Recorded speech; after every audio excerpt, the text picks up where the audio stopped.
Shalom blessed people, lo lagi menyaksikan Christian Daily Channel. Jangan lupa siapin Alkitab dan buku catatannya ya. Kopi sama teh juga boleh, biar makin santuy. Oke deh, kita intro dulu guys.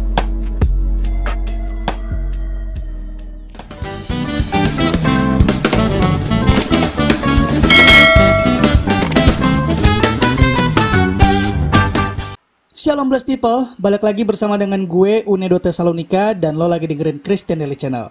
Silahkan like, share, dan juga subscribe kalau blessed people merasa diberkati oleh video-video dari Christian Daily Channel. Terus jangan lupa juga nyalain lonceng notifikasinya biar lo gak ketinggalan video-video terbaru dari Christian Daily Channel.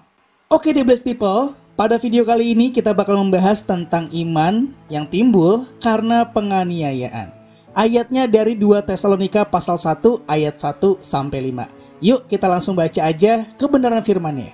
Dari Paulus, Silwanus, dan Timotius, kepada jemaat orang-orang Tesalonika dalam Allah Bapa kita dan di dalam Tuhan Yesus Kristus. Kasih karunia dan damai sejahtera dari Allah Bapa kita dan dari Tuhan Yesus Kristus menyertai kamu. Kami wajib selalu mengucap syukur kepada Allah karena kamu saudara-saudara. Dan memang patutlah demikian, karena imanmu makin bertambah dan kasihmu seorang akan yang lain semakin kuat di antara kamu. Sehingga dalam jemaat-jemaat Allah kami sendiri bermegah tentang kamu, karena ketabahanmu dan imanmu dalam segala penganiayaan dan penindasan yang kamu derita. Ayat yang kelima berkata, suatu bukti tentang adilnya penghakiman Allah yang menyatakan bahwa kamu layak menjadi warga kerajaan Allah. Kamu yang sekarang menderita karena kerajaan itu. Iman yang timbul karena penganiayaan. Sebenarnya hal ini sama dengan tubuh kita blessed people. Kalau gue bilang penganiayaan ini kata-kata yang lebih ekstrim ya. Tapi gue kasih analogi sederhananya lewat olahraga. Nah, kalau kita olahraga, tubuh ini menjadi lebih kuat, mulai dari otot, stamina, dan lain macam sebagainya. Iya kan?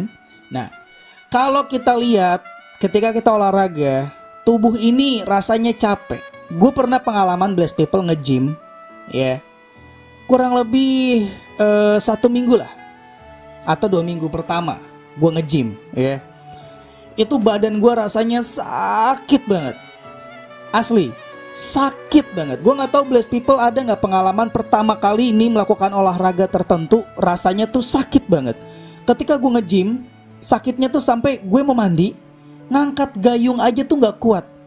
Jangankan gayung ya, handuk aja gue mau keringin badan, itu badan rasanya sakit banget. Otot linu semuanya blessed people. Tapi kuncinya justru karena kesakitan itu, dalam tanda kutip ya, gue menganiaya otot gue, maka otot gue pada saat itu jadi kuat. Semakin diasah, semakin olahraga, semakin angkat beban, semakin kuat.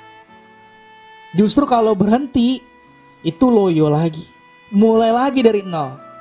Nah, sama juga dengan iman. Iman kita memang hanya bertumbuh ketika ada penganiayaan, ketika ada kesukaran gitu aja deh. Biar lebih simple, nggak terlalu scary gimana gitu ya. Biar lebih simple, itu sebenarnya mengarah kepada kesukaran. Nah, jadi blessed people, gue selalu ingetin, kita harus akrab dengan yang namanya kesukaran. Jangan malah kita menghindar hadapi kesukaran tersebut.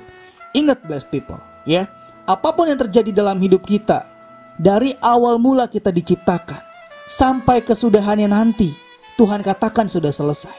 Semuanya Tuhan sudah rancangkan. Dan Tuhan Yesus, Dia akan sangat teramat bertanggung jawab atas segala sesuatu yang terjadi dalam hidup kita. Dan kalau gue membaca salah satu sumber berkaitan dengan iman yang timbul karena penganiayaan, sumber itu mengatakan bahwa penderitaan orang Kristen yang dengan sabar ditanggung demi Kristus merupakan tanda perwujudan bahwa mereka layak disebut orang Kristen, karena mereka dapat menderita untuk kekristenan. Allah akan memberi imbalan atas kesusahan mereka dengan ketenangan hati.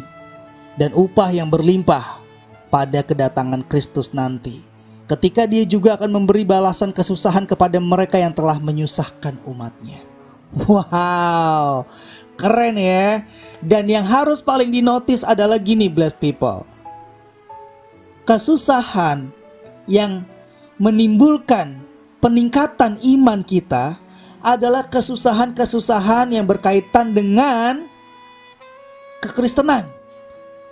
Kita sebut ya, ketika kita mencari jiwa, ketika kita melakukan pemuritan, ketika kita melakukan pelayanan.